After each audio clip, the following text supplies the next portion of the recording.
Hi. Hi. I'm a baby. Well, what do you think I am, a loaf of bread? You could be. How do I know? I'm just born. I'm a baby. I don't even know if I'm under a tree or in a hospital or what. I'm just so glad to be here.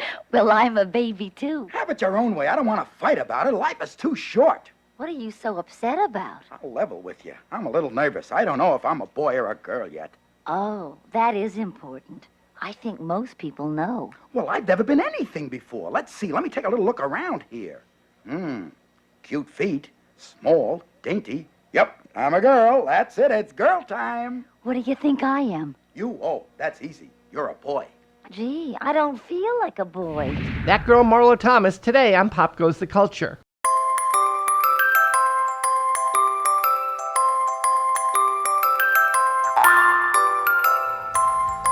Hi, I'm David Levin, and this is another effervescent episode of Pop Goes the Culture. Today, we've got the second part of my conversation with TV's That Girl, Marlo Thomas, and she also talks about Free to Be, You and Me. Right. I mean, Ted Bessel and you really did have it great. We did. Or on the screen also. I mean, Yeah. You could tell that he was just wild about you, and you were just like completely starry-eyed. Yeah, him. yeah. As the show went on, there were a lot of guest stars over the years. Mm-hmm. There were some that you mentioned George Carlin as your agent, but a lot of faces showed up on that show. Yeah, well, you know, comedy is great, and if it's a well-written comedy, people want to be on it, you know, and Mick Jagger's doing a situation comedy this year, for goodness sakes. But we had George Carlin, of course, and Ethel Merman, and Sid Caesar, Milton Berle. I had my dad, a lot of comedy stars, and it was fun. I mean, I grew up in comedy, so I absolutely adored, you know, working with those guys. Working with Sid Caesar was just heaven. I mean, he's a real comedy role model. Of course, working with my father was heaven. That episode when he sort of did his little cameo, because that was hysterical. Oh, my dad, when he played the priest. Yeah. Oh, that was great. That was a show we wrote for my sister. My sister was singing at that time, and we wrote a show for her as sort of a singing nun. And we thought it'd be great to have my dad do a cameo as a priest. And so he comes down the hallway, and I'm having a little drink out of the water fountain, and we bump into each other, and I say, "Oh, I'm so sorry, Father." And he says, "That's all right, my child." So it was sort of this inside joke that everybody was in on. It was fun. It was very funny. Yeah. I remember at the time. So how about, wow, you know when your brain just sort of slips the... That's okay. It happens to me constantly. I'll have a little sip of water while you think. How about the people who played your friends and neighbors? And you like Bernie Capel and Ruth Buzzy. Yeah. We had Bernie. Bernie played not only our neighbor, but Teddy's co-worker at the news magazine. Ruth Buzzy played a friend of mine. That was an interesting thing. We did a show where, what's his name, Rich Little was on the show, and he played somebody that we had done a computer dating match, and he was a match, and he had my photograph. And in the show, I'm getting dressed, and Ruth goes to answer the door, and it's, my computer date, and he looks at his picture and looks at Ruthie and says, "Oh my God, she must have gone right through the windshield," right? So I said, "I'm not going to have that kind of joke on my show. I'm not going to make fun of another girl's looks. I don't want that joke." And every 2 weeks, you know, we would be up ahead. You know, we'd read the show that was going to be 2 weeks later so that we could improve it and whatever. So, or throw it out if it wasn't good enough. So Ruthie wasn't there for that particular table read, and I said, I don't want that joke. I don't want to make fun of another girl's looks. So when it came time 2 weeks later to have the table read with Ruthie there, with Ruth Buzzy there, we get to that joke, and it's there. And everybody laughs, and she laughs, and I look at them all, and I said, "Ruth, I'm really sorry. You know, I don't want that joke, and I've explained to everybody that it's not a good joke." And she said, "I think it's a great joke, and it's my bread and butter. Leave it in." So we left it in, but to this day it bothers me, you know. But she wanted it. Made a career. Yeah, she made a career of being the funny-looking one. And I didn't think she was funny-looking. I thought she was adorable, and I also thought it would be offensive, you know, for two girls to be compared for their looks, you know. But it's there, and whenever I see it, I have to cringe. That's nice to know, though. That you felt that way. And you Yeah, it. yeah. Okay, so yeah. at least she. But I lost. Yeah. You remember the ones you lose. Yeah, not the one that you Yeah. get enough of them and you lose. Yeah. You know, it's like, yeah, those are the ones. Yeah. As the show went on, I mean, it was on for 5 years? Yes. What it was? it was inevitable, obviously, that Don and Anne would, well, at least get engaged. You want to talk about that evolution and what sort of prompted the decision to stop it just short of? Well, I wanted to stop the show, as you probably have read a million times. We did 5 years, and after 5 years of playing that girl, I had become that woman. I mean, I'd grown out of that, really, and I felt almost like an imposter running around, being this girl that now I had sort of grown up. And we'd also done every show possible. I mean, that girl was a story of a young girl trying to make it, trying to find her way in life, with all of the adventures of trying to get jobs and all the adventures of going through her boyfriends. Donald wasn't her only boyfriend. She had a lot of boyfriends on the show. He was the constant one, but she was always testing and going out with other guys or the rich little dating show or whatever.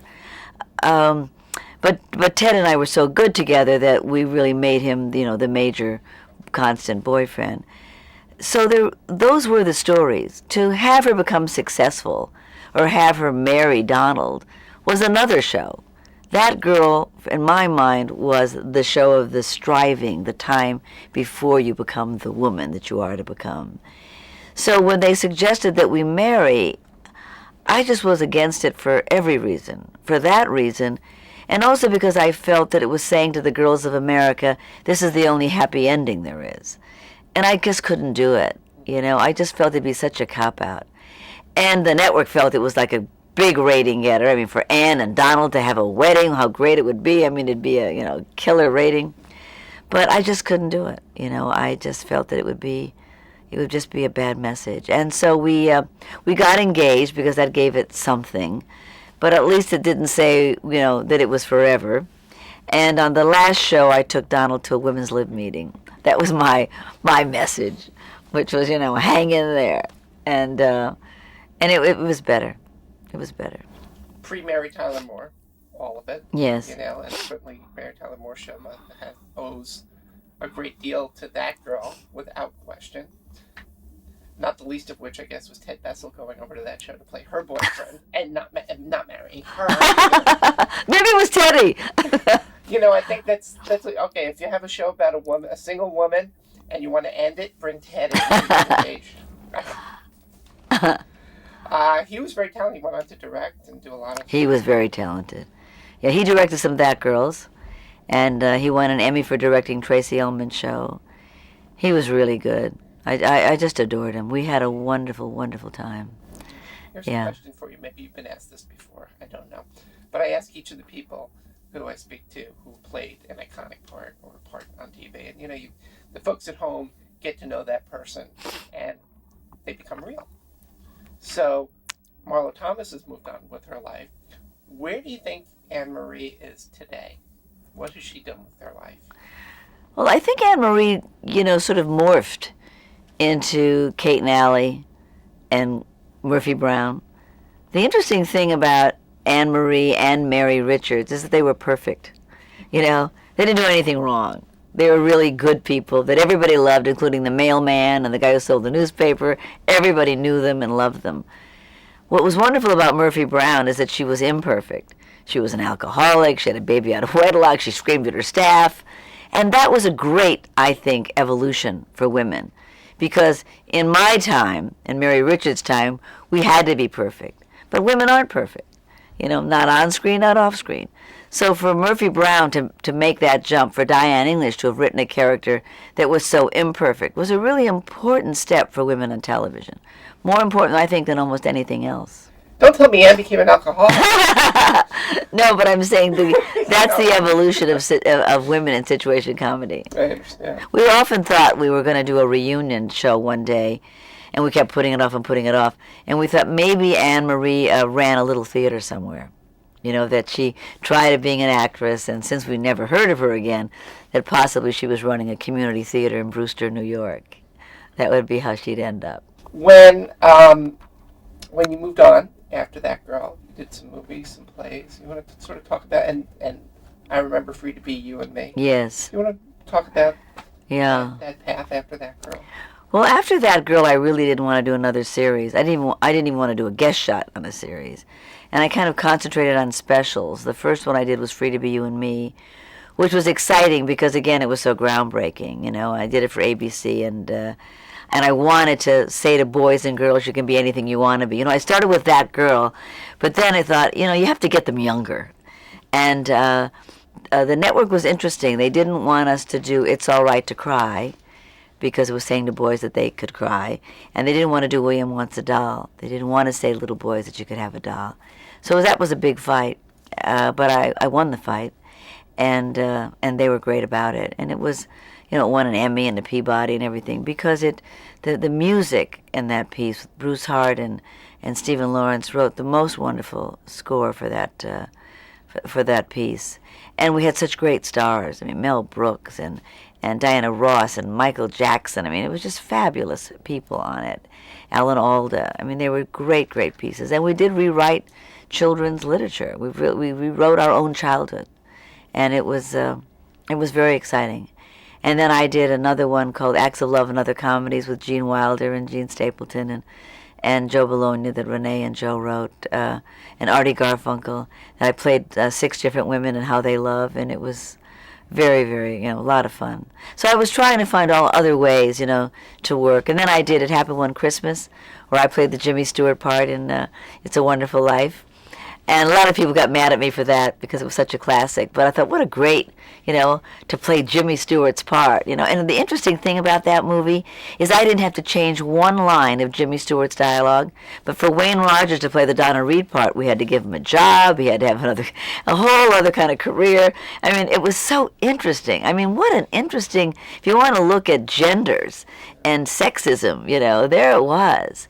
He had to have a whole new life, and I could say everything Jimmy Stewart said. I remember seeing that movie, and I had never seen It's a Wonderful Life, so I saw the movie and I thought, wow, this is a great movie. I know. This is fantastic. And even the promos. You want to see the promos. I know.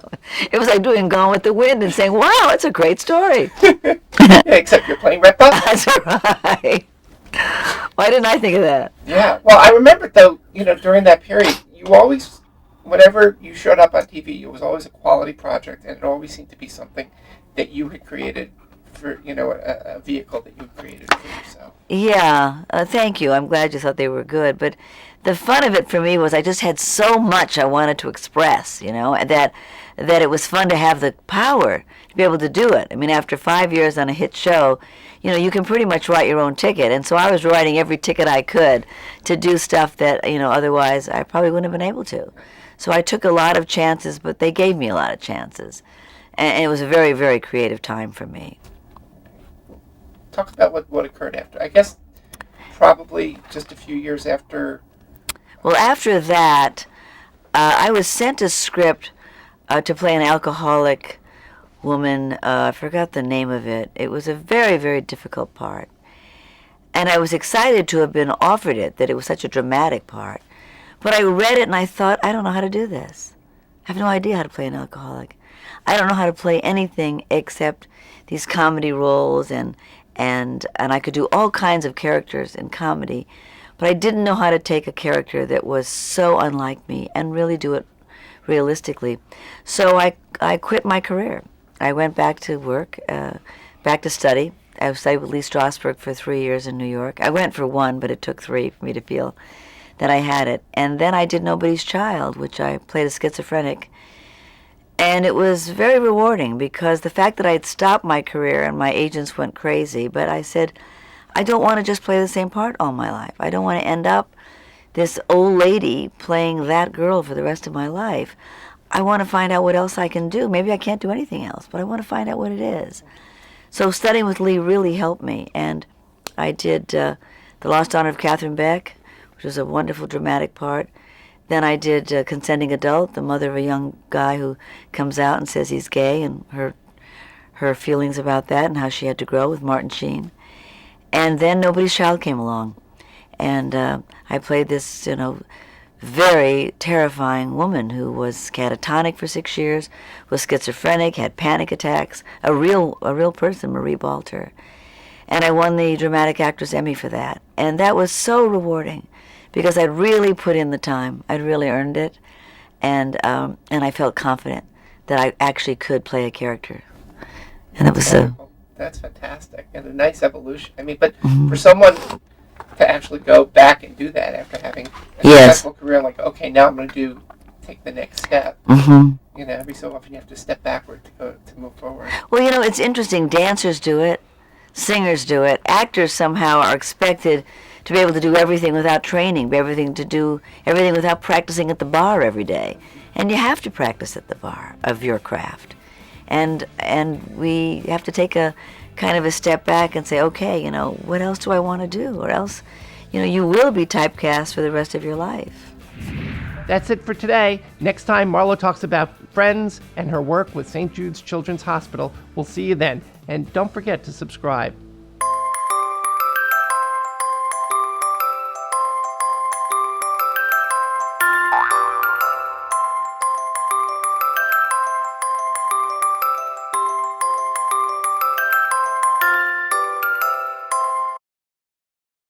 Ouch! Oh.